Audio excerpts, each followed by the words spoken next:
direção do irmão Patrick, Admiel, as nossas irmãs regentes, eu quero convidar os irmãos a abrir a Bíblia do texto que o irmão João Marcelo entendi pelo Espírito Santo para ministrar esse texto, no qual o irmão João Marcelo leu.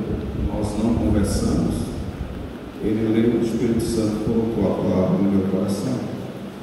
Livro de Gênesis, capítulo de número 41.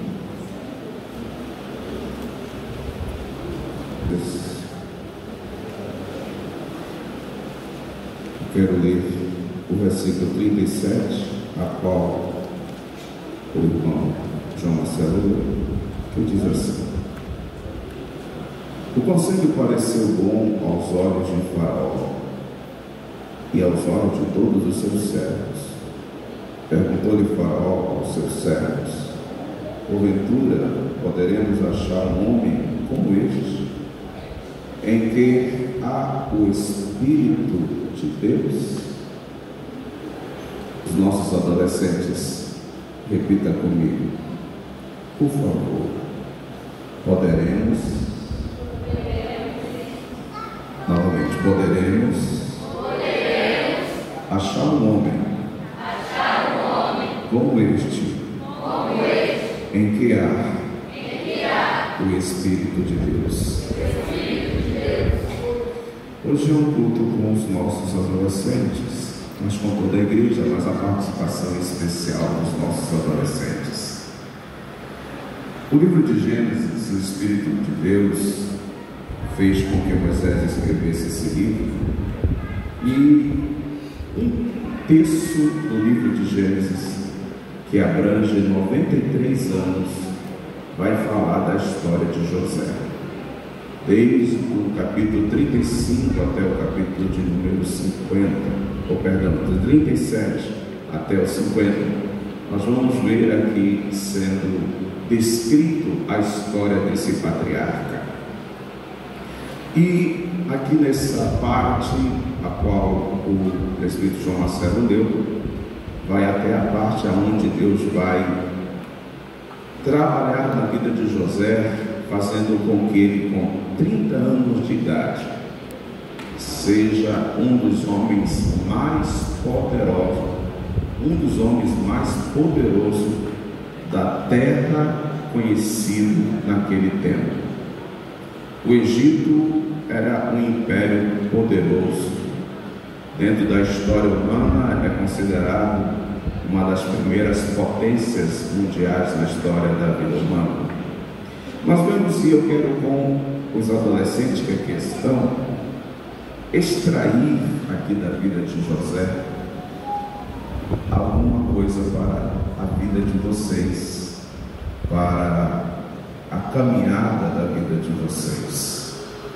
A Bíblia Sagrada diz em Eclesiastes 7, versículo 8, a parte A, na minha tradução diz assim: melhor o fim de uma coisa do que o princípio. Na maioria das traduções está escrito: melhor o início das coisas do que o fim dela. E nós vemos no livro de Provérbios, escrito por Salomão, lá no capítulo 1, dizendo que o temor a Deus é o princípio da sabedoria. No mesmo livro de Provérbios, no capítulo 3, versículo 1 e versículo 2, vai dizer que quando nós atendemos ou guardamos a lei do Senhor no nosso coração, Deus faz com que os nossos dias sejam prolongados na terra. Não somente isso, lá no versículo 2 de Provérbios 3, diz no final do versículo 2, para que nós venhamos ser prósperos, ou tenhamos saúde, outra tradução, e paz. Meus amados, queridos adolescentes, igreja que aqui está conosco, nós vemos na Bíblia Sagrada que há promessas de Deus sobre a nossa vida que são condicionadas. Quando nós olhamos para a história de José, olha para mim, a primeira característica, repita comigo: José não mentia. Não mentia.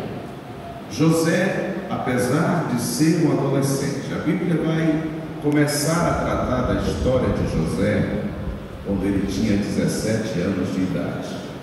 Ele era um jovem adolescente, mas a Bíblia Sagrada vai dizer que ele não tinha o hábito de mentir para o seu pai Jacó. Quando você lê o capítulo 37, você vai ver que a Bíblia vai dizer que ele trazia ao seu pai Jacó os malfeitos de seus irmãos. E por conta disso, os seus irmãos não tinham apreço por José. E ele era aborrecido pelos seus irmãos. Olha aqui para mim. Você viver num mundo onde a mentira é usado como um instrumento para um ganho pessoal e você andar na contramão, não é fácil.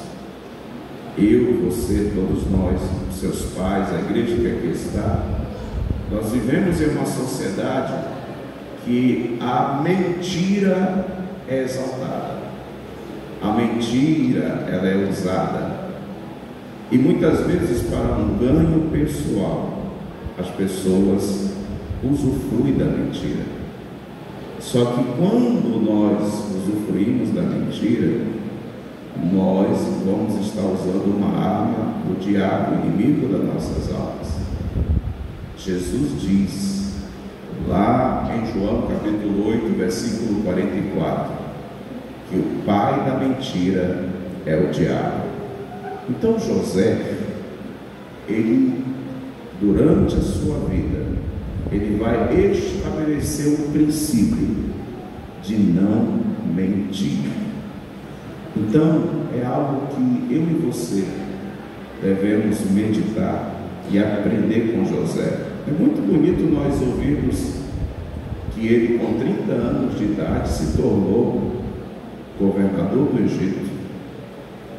Quando eu pergunto para a Rayara, que ela gosta que eu fique contando a história de José para ela, a filha dela também, aí eu pergunto, quem é José? E ela fala, é o faraó. Aí a gente fala, não, José não era o faraó. Mas entenda isso. Um dos princípios que eles alcançar, para José alcançar essa bênção sobre a vida dele, é que ele não fez uso da mentira.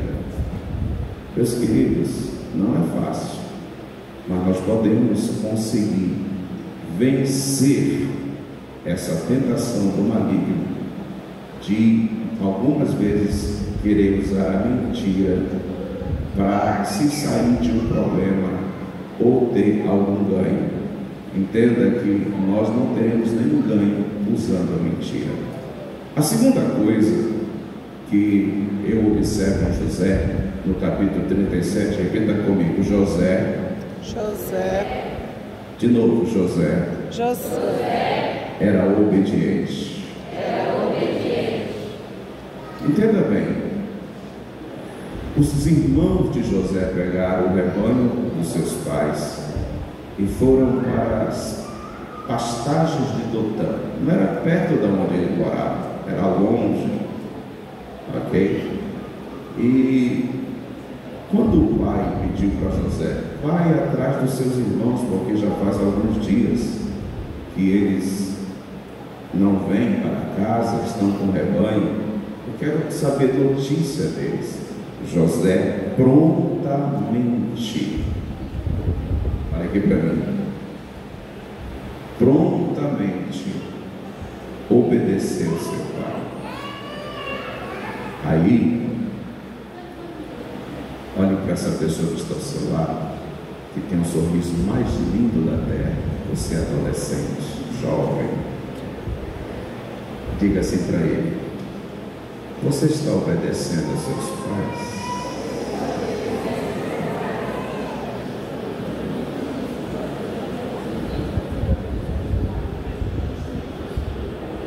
Então,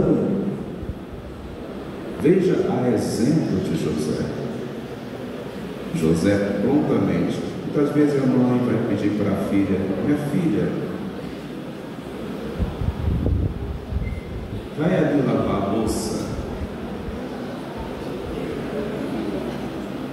Qual é a sua maneira de resposta à sua mãe ou ao seu pai? Tá bom, minha mãe, eu vou lá me ajudar, que bom. Que alegria, que felicidade. Vai pedir para o moço ou a mãe: tira o lixo, meu filho, e coloca lá fora. Aí ele não sai correndo atrás do caminhão do lixo com o lixo na mão, porque ele não levou antes e saiu correndo com o lixo para ver se alcança o caminhão de lixo. Então, José obedecia ao pai, obedecia aos pais prontamente. Então, a primeira característica que eu vejo, encontro na Bíblia: José não pactuava com a mentira. José estava pronto para obedecer.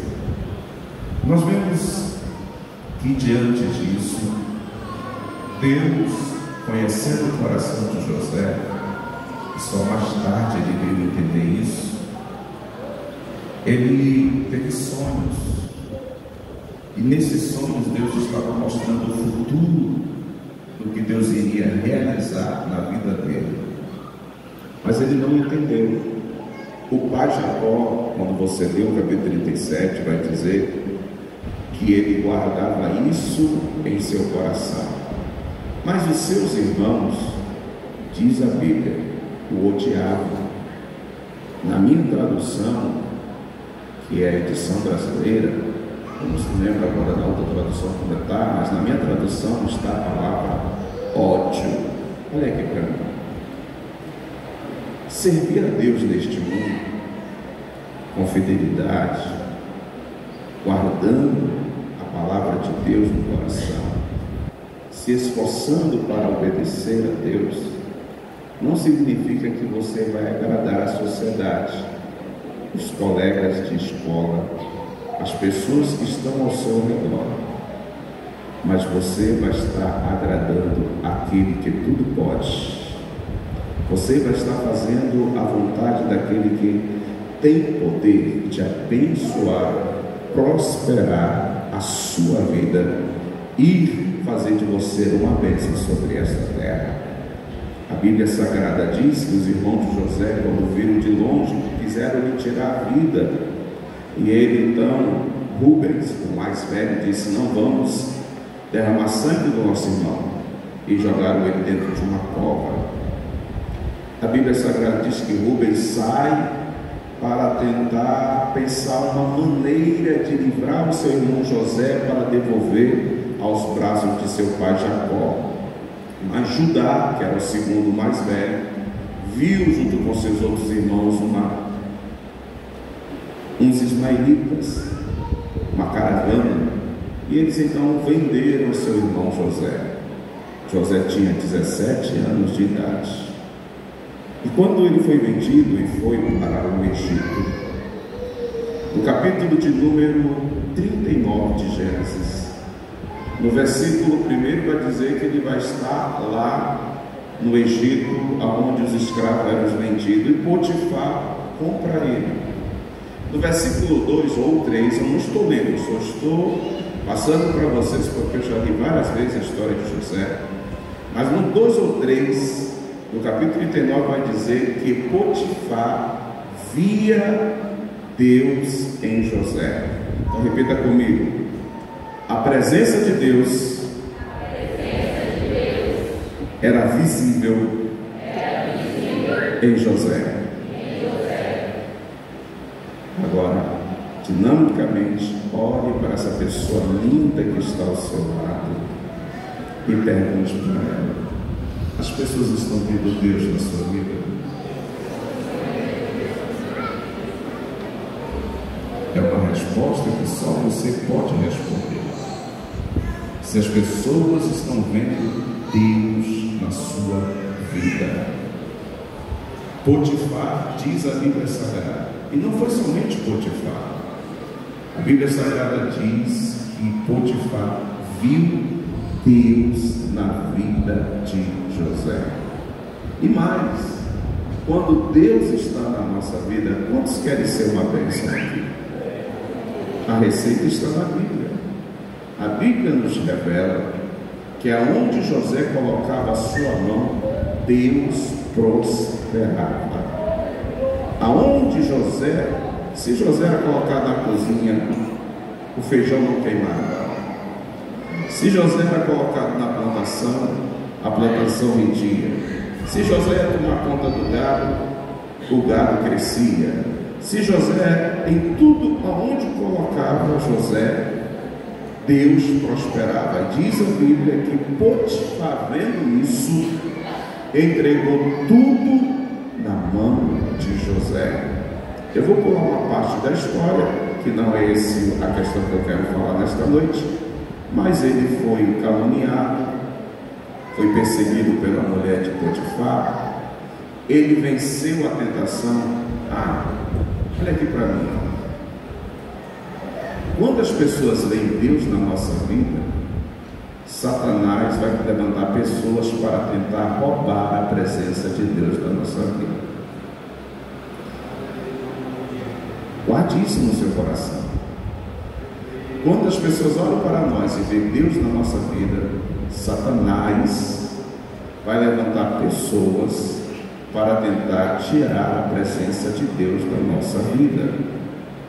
Quando a mulher de Potifar olhou para José e viu como Deus abençoava José, porque é isso que a Bíblia Sagrada é muito explícita e muito clara, ela desejou José de uma maneira carnal.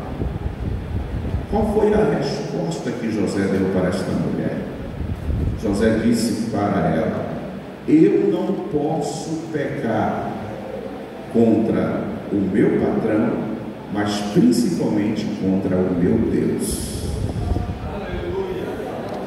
Ele estava longe da sua casa, ele estava longe da sua família, mas ele tinha dentro do seu coração uma aliança com Deus que ele não trocaria por nada deste mundo.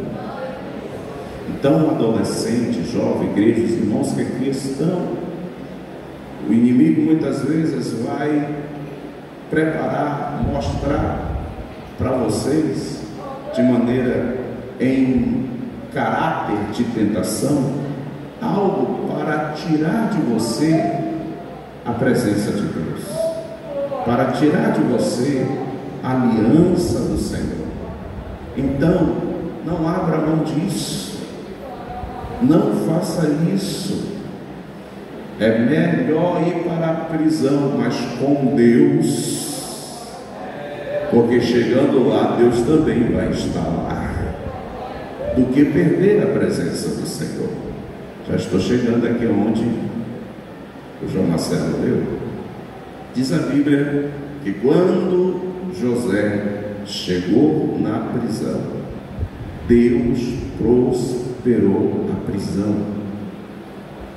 Tudo quanto o carcereiro tinha, colocou na mão de José, porque ele viu, novamente, olha a repetição da mesma coisa, e o carcereiro viu que Deus era na vida de José. Você está entendendo isso?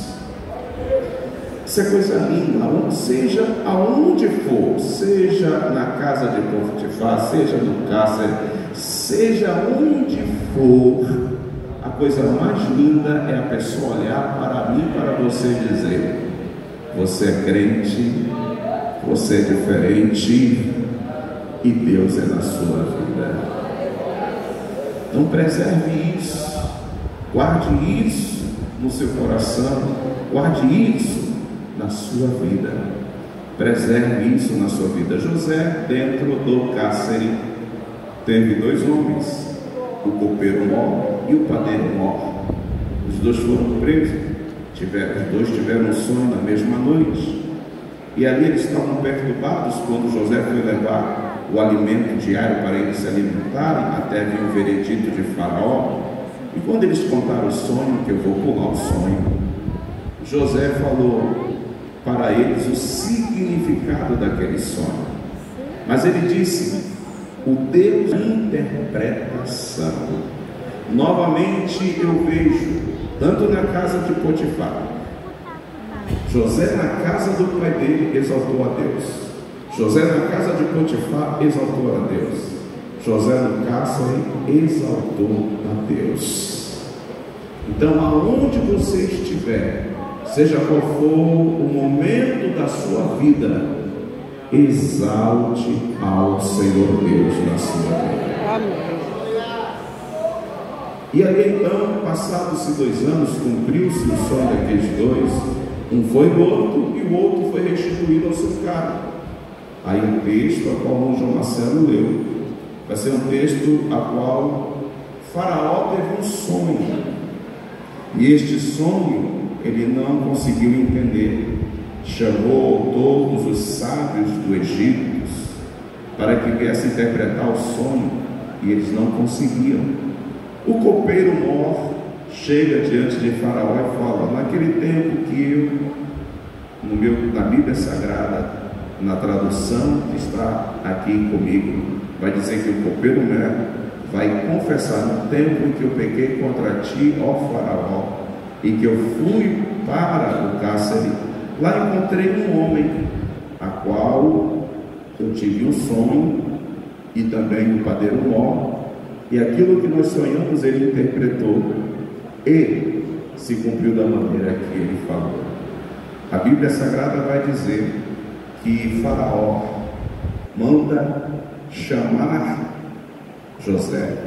A Bíblia vai dizer, na Bíblia, que José foi dado um banho nele, foi colocado roupas limpas nele. Na Bíblia foi tirado a barba que ele tinha, para que ele se apresentasse diante de Faraó. E ali, quando ele se apresenta, ele diz: é tu o homem que consegue revelar os sonhos? Ele disse: não, eu. Pela 4ª vez ele vai exaltar a Deus. Ele vai dizer: o Deus Altíssimo, ele há de trazer a interpretação do sonho para o Faraó. E ali Faraó conta o sonho sobre as espigas, sobre as espigas gordas e as espigas magras, sobre as vacas gordas e as magras que saem do rio Nilo. Eram 7. E ele vai dizer: são 7 anos de fartura e 7 anos de fome em toda a terra. José, Deus deu também a ele inteligência, uma sabedoria, e ele vai aproveitar a oportunidade e aconselhar Faraó, o homem daquela época mais poderoso da terra.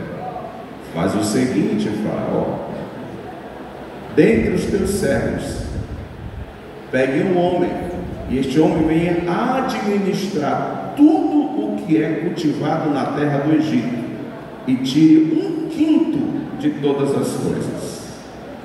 Aleluia. E guarde durante 7 anos, para quando vier a fome, não haja fome na terra do Egito. E aí então, o texto que o irmão João Marcelo leu diz que Faraó olhou para os seus servos olhou para Faraó, e ele disse: por acaso acharemos no Egito um homem como este? Você está entendendo isso? Eu vou repetir e vou colocar no dia de hoje. Quando chegar o momento que você, na escola, lá no seu trabalho, se você fizer como a exemplo de José, não é ser igual a José, mas seguir os passos de José, o professor, o patrão vai dizer: porventura eu vou achar uma empresa um jovem igual a esse, uma jovem igual a essa, em que eu vejo a presença de Deus nele, para administrar todas estas coisas. Você crê que Deus pode fazer isso?